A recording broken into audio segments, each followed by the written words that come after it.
नमस्कार। उत्कर्ष चैनल के सभी भक्तों को स्वागत है। नवरात्रि का पर्व है।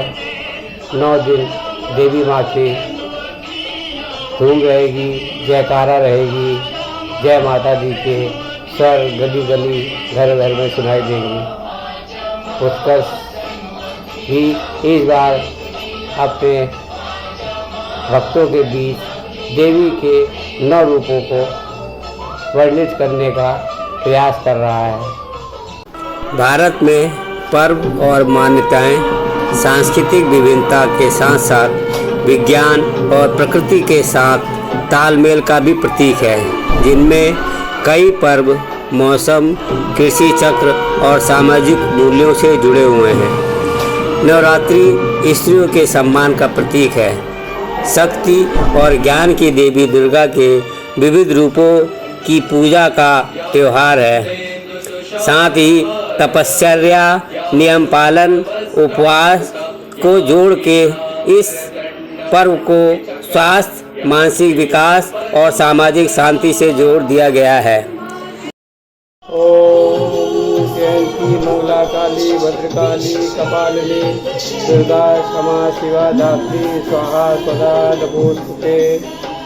जय देव त्वं देवी चामुंडे, जय भूतार्ति हारिणी, जय सर्वगते देवी कालरात्रि नमोस्तुते। रूपम देहि जयम देहि यशो देहि दूतो देहि। रूपम देहि जयम देहि यशो देहि दूतो देहि।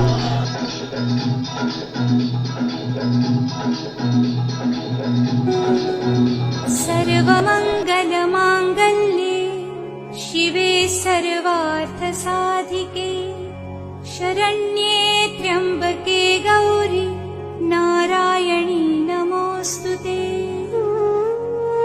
शरणागत दीनार्थ परित्राण परायणे सर्वस्यार्ति हरे देवी नारायणी नमोस्तुते। प्रथम शैलपुत्री का वर्णन करेंगे डॉक्टर मंजू कर्नाटक। मैं लखनऊ से डॉक्टर मंजू कर्नाटक सर्वप्रथम उत्कर्ष चैनल के संचालक श्री उपाध्याय जी के प्रति आभार अभिव्यक्त करती हूँ कि उनके चैनल के सौजन्य से मैं माँ शैलपुत्री का वर्णन कर रही हूँ। तो साथियों, दुर्गा सप्तशती में दुर्गा के 9 नामों का उच्चारण इस प्रकार किया गया है। प्रथमं शैलपुत्री च, द्वितीयं ब्रह्मचारिणी, तृतीयं चंद्रघंटेति, कूष्मांडेति चतुर्थकम्, पंचमं स्कंदमातेति, षष्ठं कात्यायनीति च, सप्तमं कालरात्रीति, महागौरीति चाष्टमम्, नवमं सिद्धिदात्री च नवदुर्गा प्रकीर्तिता। उक्तान्ये तानि नामानि ब्रह्मण्यो महात्मना। अर्थात शैलपुत्री, ब्रह्मचारिणी, चंद्रघंटा, कूष्मांडा, स्कंदमाता, कात्यायनी, कालरात्रि, महागौरी, सिद्धिदात्री, ये मानव के ही मन में बसने वाली ऊर्जाएं हैं जो दुर्गा के 9 स्वरूपों के रूप में विकसित हुई हैं। आइए हम जानते हैं माँ शैलपुत्री के बारे में, जो इन 9 दिनों के पर्व में हमारी परम आराध्य और प्रथम आराध्य देवी है। माँ दुर्गा को सर्वप्रथम पहले दिन शैलपुत्री के रूप में पूजा जाता है। इनके बारे में एक कहानी है, सभी लोग जानते हैं। मैं बहुत संक्षिप्त बता रही हूँ कि पार्वती के पिता दक्ष प्रजापति ने जब एक यज्ञ किया तो उन्होंने अपने जमाता शिव को आमंत्रित नहीं किया। पार्वती बिना बुलाए उस यज्ञ में पहुंच जाती हैं और अपने पति के बारे में अपने पिता से ही अपमानजनक वचन सुनकर योगाग्नि से अपना शरीर भस्म कर देती हैं और क्रोध से शंकर इस यज्ञ का ध्वंस कर देते हैं। तो अगले जन्म में यही पार्वती हिमालय के घर पुत्री के रूप में जन्म लेती हैं और उनका नाम पड़ता है शैलपुत्री।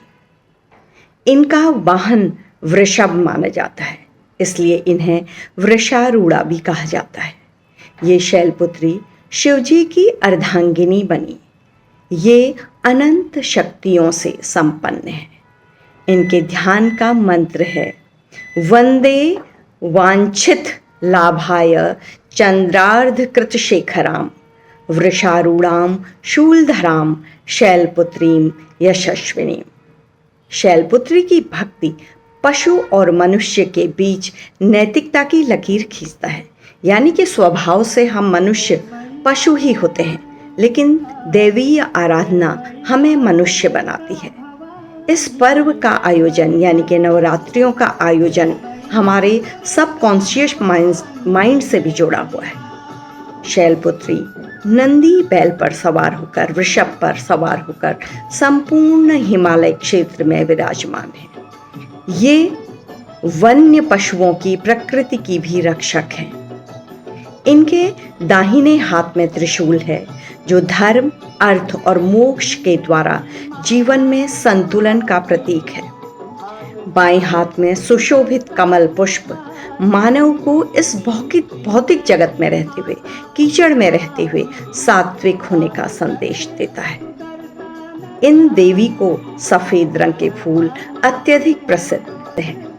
फूल, फल, मिठाई, खीर और घी का भोग इन्हें पसंद है। इन्हें अच्छी तरह से पूजकर कलश स्थापना के द्वारा धूप, दीप, अक्षत, सिंदूर और मंत्रों के जाप द्वारा पूजित किया जाता है।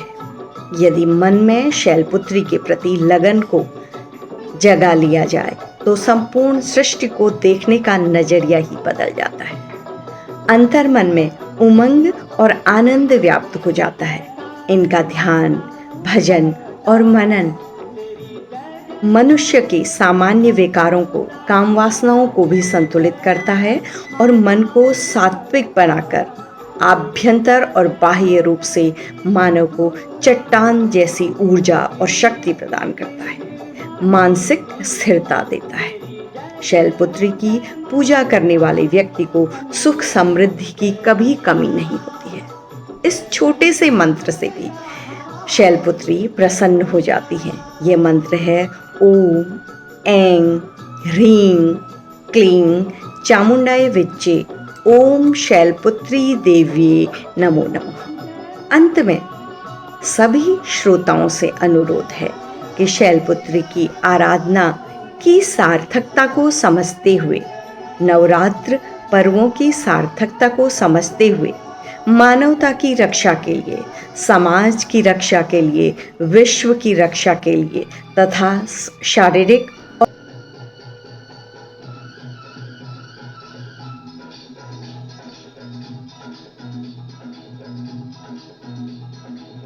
अंत में मैं उत्कर्ष चैनल के सभी श्रोताओं को, देवी माँ के भक्तों को कहना चाहूँगा कि आप हमारे इस उत्कर्ष चैनल पे अपनी प्रतिक्रिया अवश्य दें, उसे लाइक करें, सब्सक्राइब करें और अपने मित्रों के बीच शेयर भी करें। और मुझे पूरी आशा है कि आज हमारे देवी माँ के सभी भक्त हमारे उत्कर्ष चैनल को लाइक करेंगे, सब्सक्राइब करेंगे और शेयर करके अपने विचारों से हमें अवगत कराएंगे।